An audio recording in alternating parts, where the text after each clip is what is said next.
This is Wade, and you are in Wade World.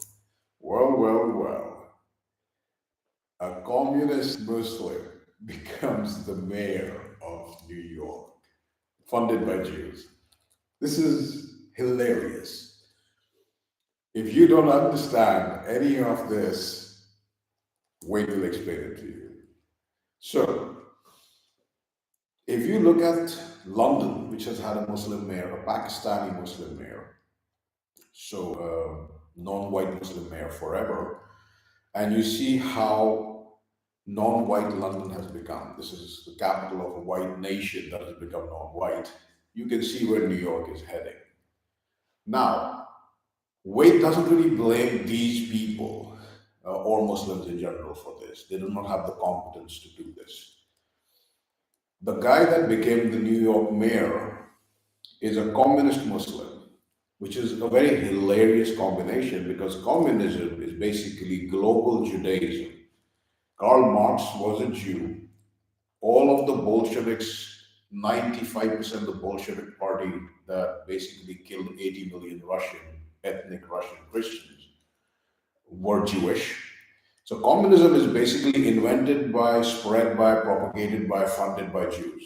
It's basically Judaism where they make up the party and everybody else just dies or they kill everybody else who's not a Jew. Whereas Islam is somewhat like the broom that Jews use to fight their war. Because Jews are not enough to fight their own wars on the ground, so they use Islam to fight against Christians. Or it's basically a racial battle, that is, non-white, Arab, brown is not a correct term, but let's just say brown people against white people. So whether they are Islamic, Buddhist, Hindu, it's a racial fight, but it's couched in terms of religion, Islam. So an Islamic guy who is a communist makes no sense because Islam itself is a very orderly religion, and communism itself is against God and against everything that makes a society orderly. Is just Jewish chaos. And this guy was like, I won't take money from Israel or APAC, which is fine. But if you look at his team, it's all Jews and he's funded by Jews. So it's basically the left wing Jews against the right wing Jews electing a Muslim guy. This is the reason democracy is a joke. I believe it was Plato who said this, that democracy is one step before tyranny. It might be Aristotle, but I'm pretty sure it was Plato. Feel free to correct. The fact that at this point, Jews have basically taken over total control of New York and they just install puppets, right? Democrat Party is basically Jewish right now. Communism is Jewish. All the immigrants that you see, non-white immigrants, almost all of them are basically following Jewish agendas against white agendas. Because these are all cultures and races where they're not very masculine when it really comes down to it. And the masculine men in these places don't really go and subvert other places. They like to fight honestly. So what you have is an influx of girly, deceitful people of different races being used by Jews to push their agenda. So now you're going to blame, just like in London, you're going to blame, like, look at this, brown dude who's a Muslim, he's destroying the country, blah, blah, blah. Nah, man, he's funded by Jews. I mean, at this point, the Jews might as well that's what they hate doing, right? They hate coming out in front of people and just straight up saying, yeah, we run this city, we run your state. J.B. Pritzker, he's a Jew. He is the governor of Michigan, I believe. And there's a bunch of these other guys running around who are Jewish. And I believe the governor of New York now is a Jew also, some Spanberger or something. She's a Jewess. So it's like, democracy, if you look at the rise of democracy, right, and you can go to AI and you can ask, what is the timeline of the fall of monarchies and the rise of democracy in the world in the last 2000 years? And it'll tell you this is the timeline. Then you ask it, what is the timeline of the rise of Jewish influence and wealth and power in the world? And it aligns exactly with democracy. Democracy is literally like the Jewish system that is one step before ushering in communism, which is basically their holy grail. Like, because in communism, they make it seem like you can be part of the party, blah, blah, blah, blah, blah, and you can work for the country. But if the party is basically made up of all Jews, they're highly tribal. They're not going to let you in. So democracy and fighting for democracy has got you to this point where a group of people who came from Europe bled, fought, and died to settle to basically settle a continent and create a nation where there were no nations. They were just warring tribes who dealt in violence and just roamed around the whole place. They didn't have any nation set up here. It was just a bunch of warring tribes just fighting and killing each other all the time, killing each other, killing women, killing children, killing babies. So you have a group of people who came all the way across the ocean, settled the entire continent, made it into a country, and then democracy has led them to the point where one of their major cities, world famous major cities, which was called New Amsterdam before it was turned into New York, is now completely controlled by racial aliens, whether they're Jews or Muslims. And the system that democracy has put into the minds of the people that created the nation of the United States of America makes them follow the law, even if their laws are outdated and actively harmful to them. What does the WAYDE mean by this? For example, if the United States is the most dynamic and strongest white nation on earth, let's just talk in racial terms, right? Let's compare it to the most powerful, dynamic, brownish nature on earth, right? Which would be Saudi Arabia. Now, Saudi Arabia is not a democracy, so they're not retarded, first of all. Secondly, Saudi Arabia is not going to let some Christian dude come and stand in any election, even if they have any kind of selection for bureaucratic positions. They're just not going to let it happen. And thirdly, if someone does manage to, get into the system, they're going to be very swift in kicking them out and making sure it never happens. That's human nature, by the way. That's natural order. Just because a bunch of racial aliens come to you and say, these are your rules, you need to follow them, even if they hurt you, and we can manipulate them, but you have to follow the rules while we have none. It doesn't mean you have to follow the rules. There is a fantastic line in this movie that most of you have seen it will know. No Country for Old Men, where Javier Bardem says to this other bounty hunter before he kills him that if the rule you followed brought you to this, of what use was the rule? If the rules that you have instituted bring you to racial aliens running one of your two major country cities in your nation, of what use were the rules? If your rules bring you to a place where your people are dispossessed and racial aliens you rule over you, of what use were the rules? If your rule dispossess your people from their land, from their livelihood, and from their rights, if your rules can be used by your enemies to persecute you, of what use are your rules? Today, many of you on the right would say it's a failure of democracy that 25 years after 9/11, a Muslim is the mayor of New York. It's not a failure of democracy. It's the actual truth of democracy. It's the plan of democracy. It's the nature of democracy. You know why Jewish people destroyed the monarchy and established democracy everywhere in the world? Because a monarchy has to work with lords. And those lords come from the best of their people. So they have a loyalty to their people. And they can't just do anything they want to their people because then their people will revolt and install a new lord. And these lords fight for their people and represent their people to the king, who represents the best of the lords.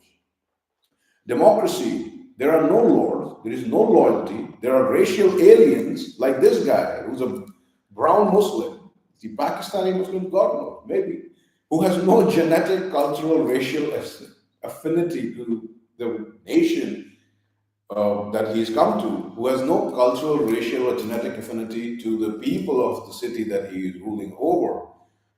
But he is allowed to become the lord of a city, a racially disloyal, unloyal, rootless person, right?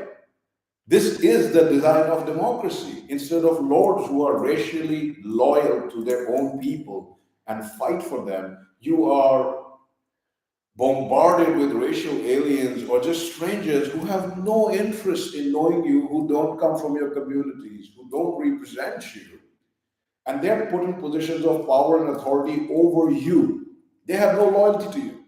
And this is the reason democracy is so loved by subversive people, because you can subvert democracy at every single level, from the grassroots to the top. And then the actual power in a democracy lies with the bureaucrats, the government workers. Who elects them? Nobody. Remember, when there were monarchs, there was no separation of church and state. It was all congruent and aligned. The law from the monarch was in accordance with the laws of God, of their religion. So God, monarch, and everybody else. There is no legal challenges to the monarch's power. There are reasonable challenges to the monarch's policies. So everything is aligned. God, ruler, courts, bureaucracy. And anybody who steps out of line is executed. In a democracy, God is outside, so basically man's laws are above God's laws. Then one leg is pulling you from the presidency or prime ministership, one leg is pulling you from one group of rulers in one house of parliament, one leg is pulling you from one group of rulers from a senate, and the courts are another leg of the structure. Not to say anything of the media, which has power without having any of the responsibility. So this basically, instead of a unified structure, a stable structure, you have a structure that is pulling in 4 or 5 different directions and saying, yeah, this is the best way to run a country because democracy. Yeah. You have to understand, whenever you win via democracy, it's not that democracy has worked, it's that you've actually snatched a rare win out of the jaws of defeat. The proportion of absolute disloyal traitors that you will elect is far greater in a democracy than the proportion of loyal, good men you will ever elect. This is just fact. Democracy is a popularity contest. Democracy is like saying the majority of people like me, like me, like me. Whereas being a ruler means, by its very nature, the ability to take unpopular decisions that people may not like and be willing to be disliked for those decisions. So, in this world that you live in where democracy is your religion, you will always end up with your enemies ruling over you, persecuting you. And this is a guarantee. This is a guarantee. The Jewish people are experts at this, but this is a guarantee whether implemented by anybody. Once you destroy a people's monarchy and their relation to their religion and gods, then you will destroy them eventually, even if it takes centuries, because the only thing to replace monarchy and God is always rule of the mob, which we call democracy. And democracy is always a precursor in the right hands, in the smart hands, like Jewish hands, to communism or something like it. So, today, New York has elected a Jew funded communist Muslim, absolute nonsense title of a racial alien to be its mayor. Look at London and what its communist Jew funded, again, Muslim mayor has done to London in the last 2 decades. That is your future. And that is the future of every democracy which devolves to communism. So basically, whether you vote right or whether you vote left, it doesn't really matter because the people who understand it and are using democracy to usher in their version of rule are smarter than you. They're Jewish. They're Jews. They're smarter than you and they know in the end they will win.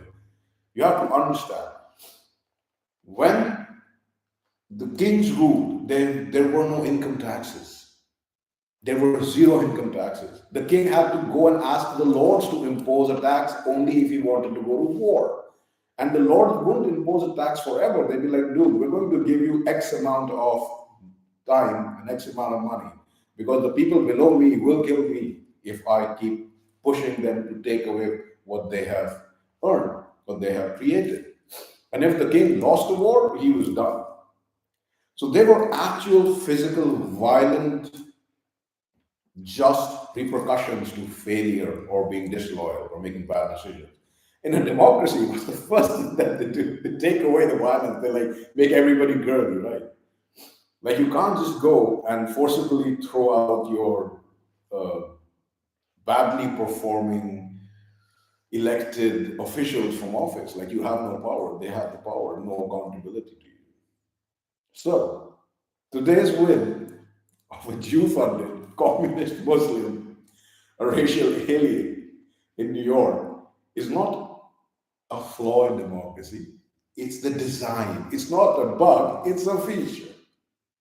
And you have to understand once your country is infected by democracy, it can only be done after its best men have been neutralized, its kings and lords have been neutralized or basically executed. So democracy takes power by violence, never peacefully. There is never in the history of the world, and in the history of any civilization, there will never be a point where smart, strong civilization says, yes, let's just get rid of our gods and get rid of our racial lords and just, have everybody, regardless of their ability or intelligence, have an equal say in running the country. Never. So always understand this, whether by assassination or revolution, most of which are pretty much Jewish funded, they understand that people are jealous. Democracy takes power by violence. So, how do you take power back from democracy? It's not by voting. It's not by voting. If someone comes to your house and punches you in the face and takes over your house, do you think writing letters to them and voting for them is going to get you your house back? It's not. How did they take your house? By punching you in the face. So how do you take your government back? You know the answer. Until next time, this is democracy. Keep it smart, keep it cool, and as always, enjoy.